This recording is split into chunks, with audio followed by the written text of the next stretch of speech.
Students, आज हम पढ़ेंगे हिंदी फर्स्ट नूतन सरल हिंदी माला पाठ 2 नमक का दरोगा। अब आप सबके मन में एक ही बात उठ रही होगी कि नमक का दरोगा कैसे होता है।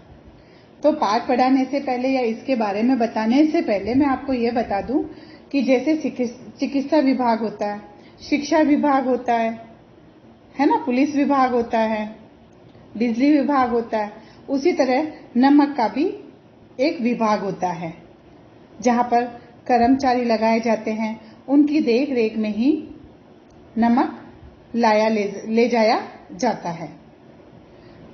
तो इस पाठ में भी इसी के बारे में बताया गया है। नमक का दरोगा ये कहानी है मुंशी प्रेमचंद द्वारा लिखित, बहुत ही प्रसिद्ध कहानी है। इसमें उन्होंने समाज में फैले भ्रष्टाचार, रिश्वतखोरी तथा न्याय व्यवस्था की खामियों को प्रस्तुत किया है।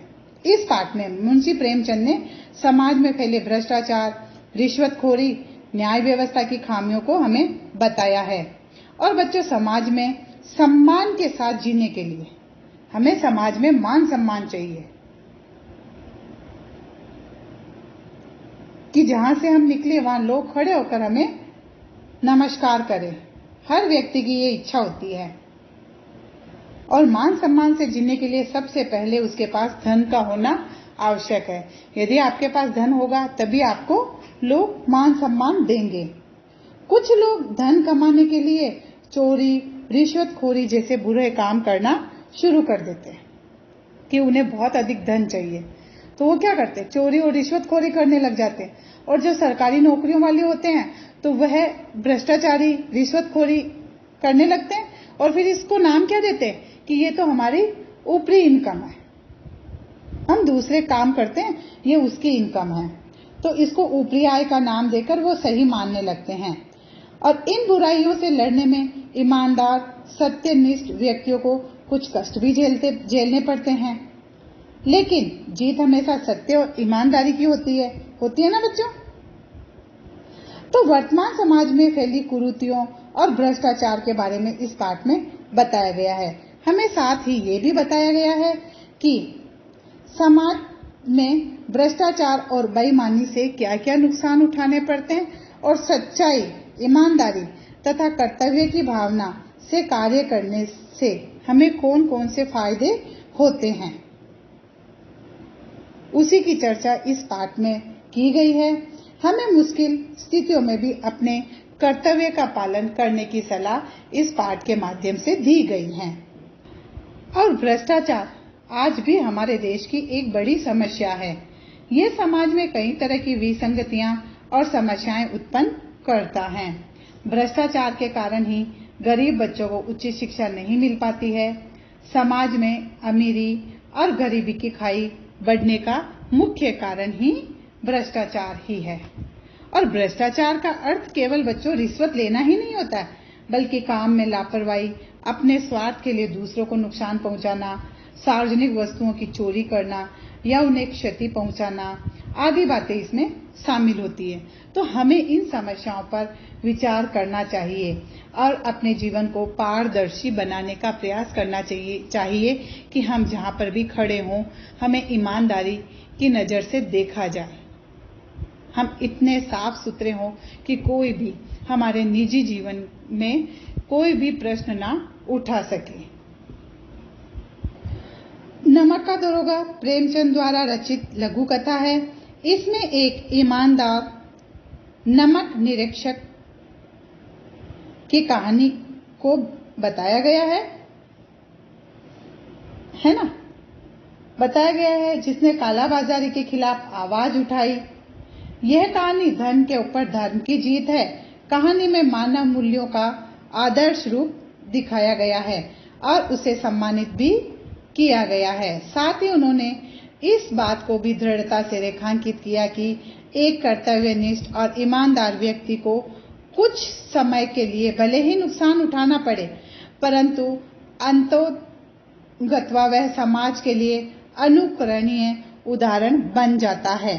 तो आइए हम इस पाठ के बारे में थोड़ी चर्चा कर ले कि इसमें मुंशी बंसीधर होता है जो कि नमक निरीक्षक विभाग का अफसर होता है, और पंडित अलोपुद्दीन होता है जो कि नमक की कालाबाजारी करता है। गलती करना मनुष्य का स्वभाव रहा है। समझदार मनुष्य वह है जो अपनी गलतियों से सीखे और फिर से अपनी गलतियों को न दोहराए। यदि भूल से किसी गुणी व्यक्ति का अपमान हो भी जाता है तो हमें तुरंत ही उसे क्षमा मांग लेनी चाहिए। पंडित अलोपुद्दीन जो थे वो धनी व्यक्ति थे और नमक का व्यापार करते थे। उन्हें जब वो उनकी चोरी पकड़ी जाती है तब उन्हें अपनी भूल का एहसास होता है और वे स्वयं मुंशी बंसीधर जो कि नमक निरीक्षक विभाग का अफसर होता है उसके घर जाकर उसकी तारीफ करते हैं। उन्होंने मुंशी जी की ईमानदारी का सम्मान किया और उन्हें अपनी सारी जायदाद का स्थायी मैनेजर बना दिया। इसी तरह विभिन्न अवसरों पर हमें भी बड़प्पन दिखाना चाहिए, गुणवान लोगों का आदर करना चाहिए। तो आइए बच्चों, अब हम पाठ पढ़ना शुरू करते हैं। जब नमक का नया विभाग बना और ईश्वर प्रदत्त वस्तु के व्यवहार करने का निषेध हो गया तो लोग चोरी छिपे इसका व्यापार करने लगे। जब नमक का एक अलग ही नया विभाग बन गया था, ईश्वर प्रदत्त, ईश्वर द्वारा दी गई वस्तुएं, तो वस्तु के व्यवहार का निषेध, मनाही हो गई।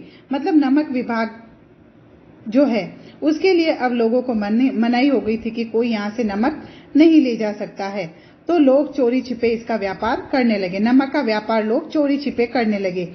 अनेक प्रकार के छल प्रपंचों का सूत्रपात हुआ और नमक के लिए लोग अनेक प्रकार के छल कपट करने लगे। तो अनेक प्रकार के छल कपट का भी आरंभ हुआ, सूत्रपात यानी आरंभ। कोई घूस से काम निकालता था तो कोई चालाकी से। अब नमक का व्यापार करने के लिए कोई तो चालाकी से काम लेता था और कोई रिश्वत देकर अपना काम निकालता था। अधिकारी के तो पोबारा थे, जो अधिकारियों के तो पोबारा थे, मतलब उनको तो काफी पोबारा थे यानी उपलब्धियां मिलना। उनको तो अब बहुत सारी उपलब्धियां मिल रही थी क्योंकि उनके पास रिश्वत के रूप में अनाप शनाप पैसा आ रहा था, है ना। तो उनके तो ऊपरी इनकम हो रही थी, इसलिए उनके तो कोई मतलब ही नहीं था। पटवारी का सम्मानित पद छोड़ छाड़ कर लोग नमक के विभाग में प्रवेश लेने को वहां दरोगा पद पाने के लिए ललचाते थे। मतलब लोग जो थे वो पटवारी का सम्मानित पद छोड़कर वे लोग नमक विभाग में प्रवेश लेने, नमक विभाग में अपनी ड्यूटी देने के लिए, नमक विभाग में नौकरी करने के लिए वो और ज्यादा उत्साहित हो गए क्योंकि वहां पर उनकी ऊपरी इनकम बहुत ज्यादा थी। तो लोग नमक विभाग में प्रवेश लेने लगे। वहां दरोगा पद पाने के लिए ललचाते थे। वहां का नमक विभाग का दरोगा पद पाने के लिए वो लोग ललचाने लगे। बंसीधर रोजगार की खोज में निकले।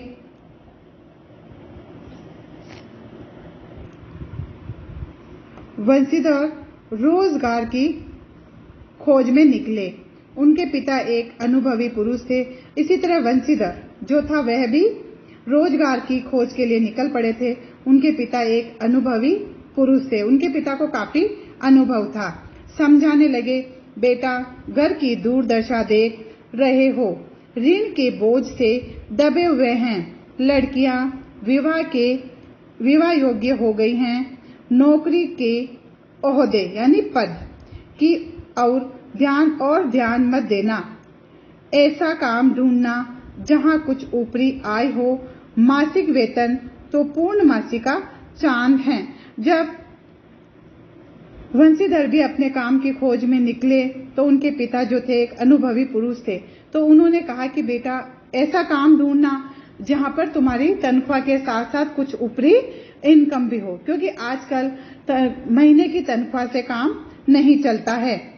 नौकरी के ओहदे की ओर तुम ध्यान मत देना, नौकरी में कौन सा पद मिले इसकी ओर तुम ध्यान मत देना, बस सिर्फ ये देखना कि उसमें तुम्हारी ऊपरी इनकम है या नहीं है, ऊपरी आय है या नहीं, क्योंकि महीने की जो सैलरी आती है वो तो पूर्णमासी के चांद की तरह होती है। जैसे पूर्णिमा का चांद महीने में एक बार निकलता है ना पूर्णिमा को, तो उसी तरह से वो तनख्वाह भी महीने में एक दिन आती है, लेकिन कब खर्च होती है हमें पता ही नहीं चलता। लेकिन ऊपरी आय अगर होती रहे तो हमारे हाथ में आए दिन ही पैसा आता है। तो इसीलिए तनख्वाह को क्या कहा, महीने की जो तनख्वाह थी उसको क्या कहा गया, पूर्णमासी का चांद। कि चांद भी एक बार पूर्णिमा को पूरा निकलता है, वो उस रात दिखेगा और उसके बाद वापस अगली पूर्णिमा को दिखेगा। तो उन्होंने महीने की तनख्वाह को पूर्णमासी का चांद कहा है।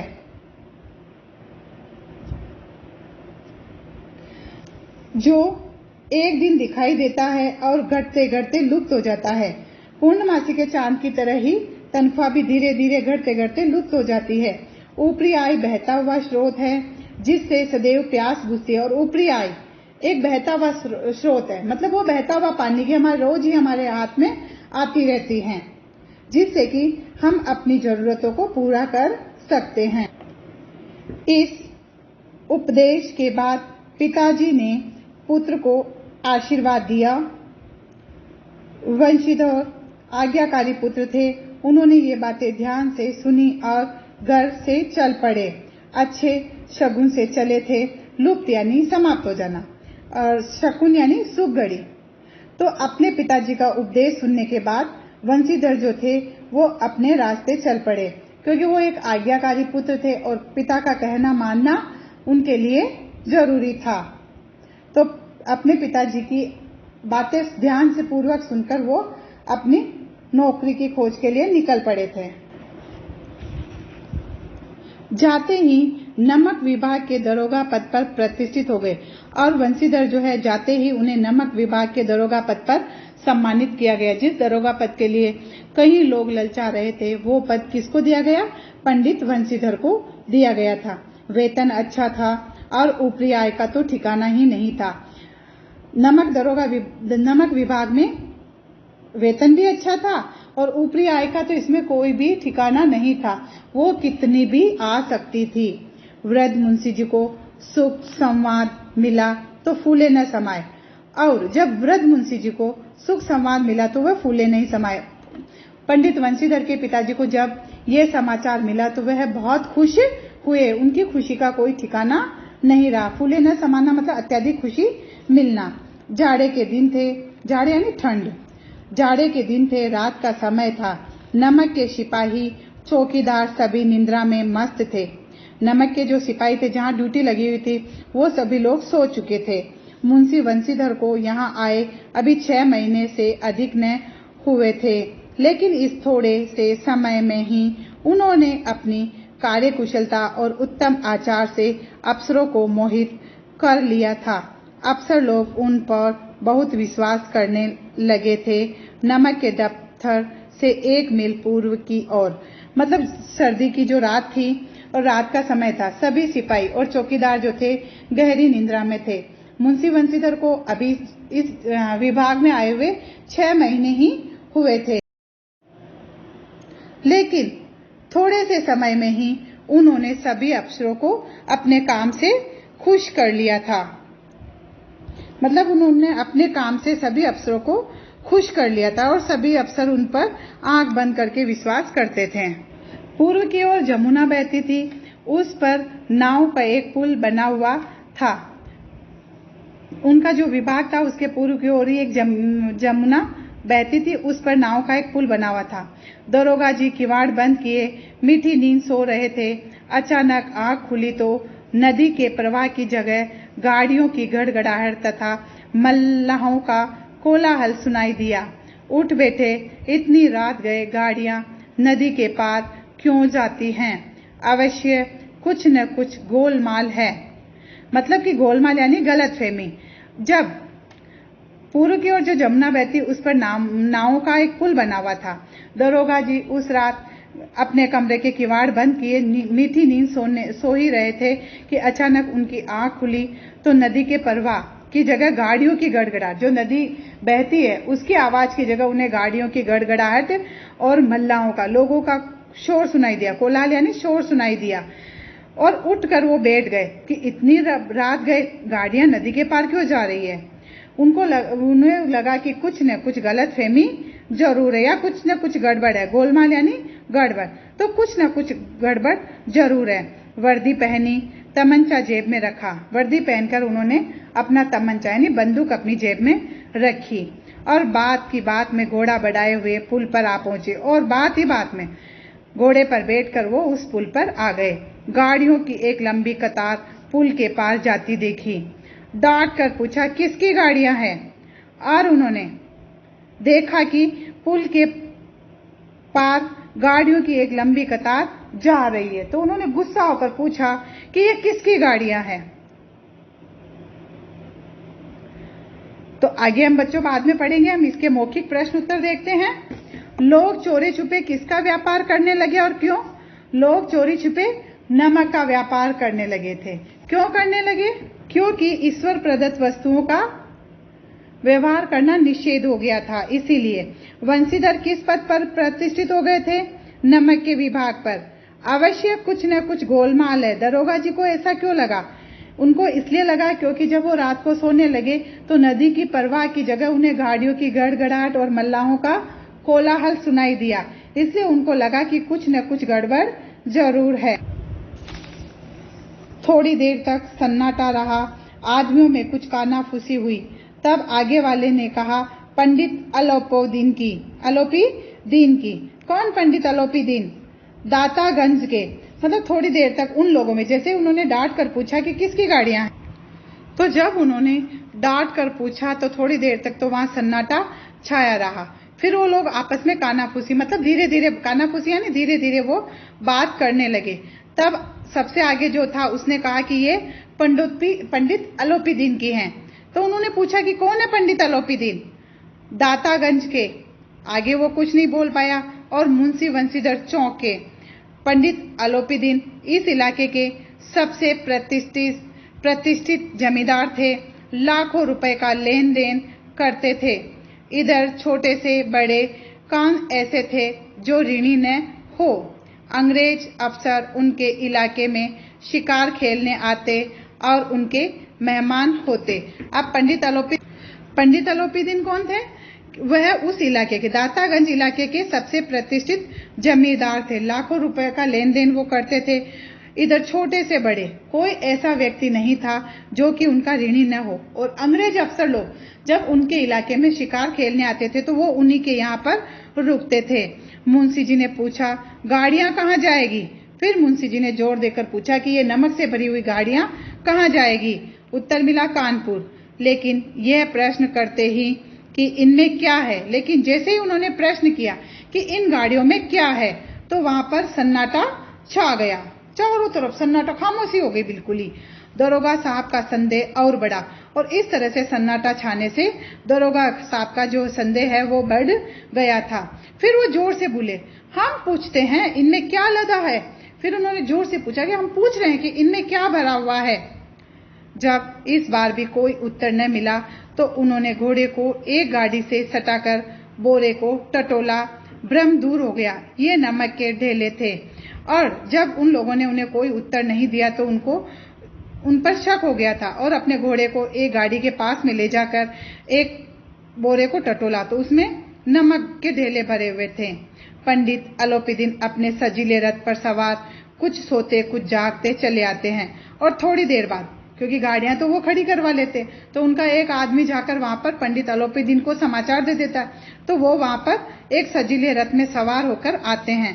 कुछ तो वो सोए हुए होते और कुछ जाग रहे होते, क्योंकि आधी रात का समय था। तो कुछ और वह वहां पर आ जाते हैं। अचानक कई गाड़ी वालों ने घबराए हुए आकर जगाया और बोले, महाराज, दरोगा ने गाड़ियां रोक दी हैं और घाट पर खड़े आपको बुलाते हैं। क्योंकि अचानक कई गाड़ी वालों को अपने पास आया देखकर वो जाग जाते हैं। वो लोग उन्हें जाकर कहते हैं कि महाराज, वहां जो नमक विभाग का जो नया दरोगा है उसने गाड़ियां रोक दी और गाड़ियां घाट पर खड़ी हैं और आपको बुला रहे हैं। पंडित अलोपीदीन का लक्ष्मी पर अखंड विश्वास था। अखंड मतलब अटूट विश्वास, जो विश्वास कभी नहीं टूटता। लक्ष्मी यहाँ पर रिश्वत को कहा गया है कि अगर हम रिश्वत दे देंगे तो अपना काम हो जाएगा, तो उन्हें अपने पैसों पर काफी भरोसा था। न्याय और नीति सब लक्ष्मी के ही खिलौने हैं। न्याय और नीति वो सब लक्ष्मी के ही खिलौने मानते थे, क्योंकि लक्ष्मी इन्हें जैसा चाहे वैसा नचा सकती है। तो उन्हें डर किसी भी बात का नहीं था। उन्हें यह था कि मैं अभी दरोगा को मुंह मांगी रकम दे दूंगा और वह गाड़ियों को छोड़ देगा। लेटे ही लेटे घर से बोले, चलो हम आते हैं। ये कहकर पंडित जी ने बड़ी निश्चिंता से पान के बीड़े लगाकर खाए। फिर लिहाफ ओढ़े हुए दरोगा के पास आकर बोले, बाबूजी आशीर्वाद, कहिए हमसे ऐसा कौन सा अपराध हुआ कि गाड़ियां रोक दी गई। क्योंकि पंडित अलोपीदीन को बहुत विश्वास था, उनका अखंड विश्वास था अपने पैसों पर कि मैं पैसों से हर चीज खरीद सकता हूं। और यहाँ पर भी उनको ऐसा ही लगा कि मैं वहां जाकर उस दरोगा को मुंह मांगी रकम दे दूंगा तो वह गाड़ियों को छोड़ देगा। लेकिन क्या बच्चों, ये इस बार उसका जो भरोसा था, विश्वास था, वो अटल था। आइए आगे पढ़ते हैं।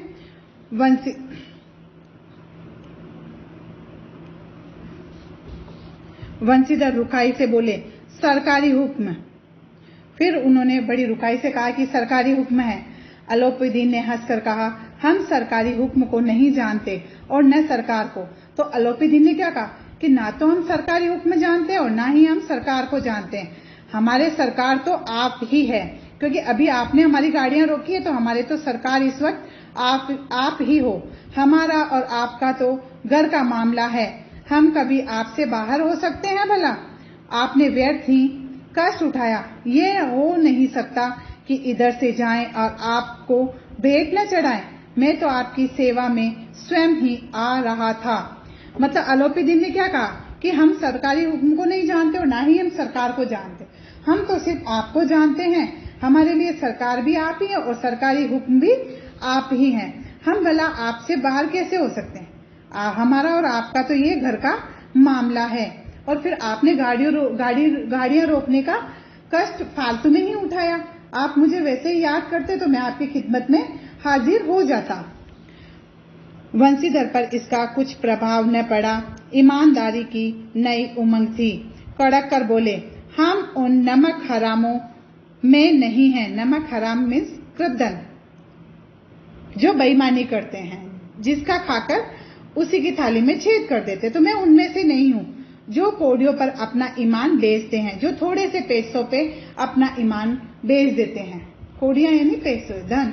तो जो थोड़े से पैसों के लालच में अपने ईमान को बेच देते हैं और फिरते रहते हैं। आप इस समय हिरासत में हैं। फिर फिर वंशीधर ने अलोपीदीन से क्या कहा कि आप इस वक्त मेरे बंदी हैं।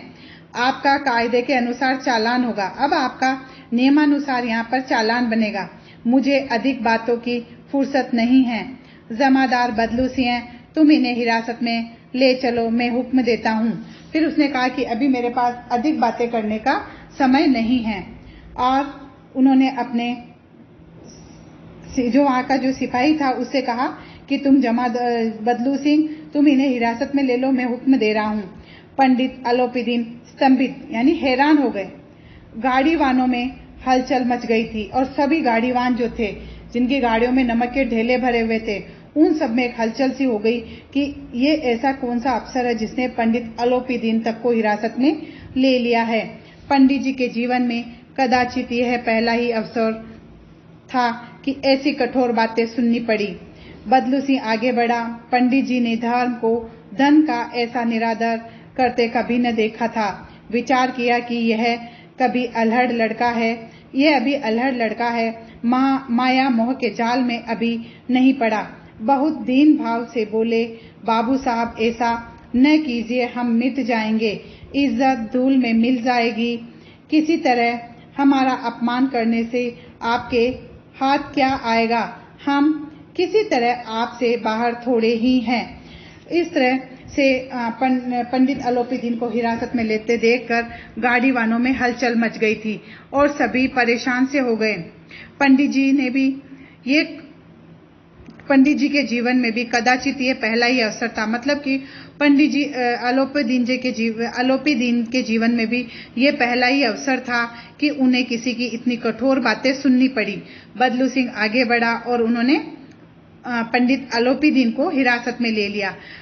पंडित अलोपीदीन जी ने पहली बार धर्म के आगे धन का निरादर होते देखा है। इससे पहले उन्होंने कभी भी धन के आगे धर्म का निरादर होते नहीं देखा था, लेकिन वो पहली बार देख रहे थे। फिर भी उन्हें ऐसा लगा कि ये लड़का अल्हड़ है, मतलब उदंड है, इसको अभी पैसों की इतनी समझ नहीं है और माया मोह के जाल में ये अभी नहीं पड़ा है, इसीलिए ये इस तरह की बातें कर रहा है। फिर भी वह बोले कि मतलब आप हमारे साथ ऐसा मत करो, मेरी इज्जत जो है वो धूल में मिल जाएगी, मेरा अपमान होगा, इससे आपको कुछ भी नहीं मिलेगा और मैं आपसे बाहर थोड़े ही हूं। फिर वंशीधर ने कठोर स्वर में कहा, हम ऐसी बातें नहीं सुनना चाहते हैं। फिर वंशीधर ने कहा कि मैं ऐसी कोई भी बात नहीं सुनना चाहता हूं। अलोपीदीन ने जिस सहारे को चट्टान समझ रखा था वह पैरों के नीचे से खिसकता हुआ मालूम हुआ। मतलब उन्होंने पैसों को अपना सहारा समझ रखा था कि पैसों के दम पर मैं सब कुछ खरीद सकता हूं, लेकिन इस वक्त यही चट्टान उनके पैरों से नीचे खिसक रही थी। स्वाभिमान और धन ऐश्वर्य को कड़ी चोट लगी थी। यहाँ पर उनके स्वाभिमान को, उनके धन और ऐश्वर्य को बहुत ही गहरी चोट लगी थी, किंतु अभी तक धन की शक्ति का पूरा भरोसा था। इतना कुछ होने के बाद भी पंडित अलोपीदीन को अपने धन पर पूरा विश्वास था कि मैं अपने धन के बल पर कुछ भी कर सकता हूँ। अपने मुख्तार से बोले, लाला जी 1000 के नोट बाबू साहब को भेंट करो, आप इस समय भूखे सिंह हो रहे हैं। फिर उन्होंने लाला जी को कहा कि 1000 के नोट तुम बाबू साहब को जल्दी से भेंट करो, क्योंकि ये इस समय भूखे सिंह हो रहे हैं। अभी हमें इनका पेट भरना है, ये हमें भूखे से लग रहे हैं, मतलब इनको रिश्वत की भूख है, पर ये अपने मुंह से नहीं कह रहे हैं, इसलिए तुम इन्हें फटाफट से 1000 के नोट भेज दो। वंशीधर ने गर्म होकर कहा। फिर वंशीधर को गुस्सा आ गया और उन्होंने कहा 1000 नहीं, 1,00,000 भी मुझे सच्चे मार्ग से नहीं हटा सकते। मुझे 1000 नहीं, इस जगह अगर तुम 1,00,000 भी दोगे तो वो मुझे अपने सच्चे मार्ग से नहीं हटा सकते हैं। धर्म की इस बुद्धिहीन दृढ़ता और देव दुर्लभ त्याग पर मन बहुत झुंझलाया। अब दोनों शक्तियों में संग्राम होने लगा। धन ने उछल उछल कर आक्रमण करने शुरू किए। 1 से 5, 5 से 10, 10 से 15 और 15 से 20,000 तक नौबत आ पहुंची, किंतु धर्म अलौकिक वीरता के साथ इस बहुसंख्यक सेना के सम्मुख अकेला पर्वत की भांति अटल अविचलित खड़ा था। यहाँ पर धर्म की इस बुद्धिहीन दृढ़ता और देव दुर्लभ त्याग पर पंडित अलोपीदीन का मन बहुत झुंझला रहा था। अब दोनों ही शक्तियों में संग्राम होने लगा था, ईमानदारी और भ्रष्टाचारी में। ईमानदारी अपनी जगह अड़िग थी, लेकिन भ्रष्टाचारी में पैसा उछल उछल कर उस पर आक्रमण करने लगा। पहले 1 से 5, फिर 5 से 10, 10 से 15 और 15 से 20 तक की नौबत आ गई थी, लेकिन पंडित अलोपीदीन पंडित वंशीधर जो थे वह अपनी ईमानदारी पर अड़े हुए थे। अलोपीदीन निराश होकर बोले, अब इससे अधिक मेरा साहस नहीं। उसके बाद धन हार गया, धर्म के आगे जो था धन हार गया और पंडित अलोपीदीन ने कहा कि मैं अब इसके आगे और नहीं कर सकता हूँ, आगे जो भी आप करना चाहें, जो आपको उचित लगे। वंशीधर ने अपने जमादार को ललकारा।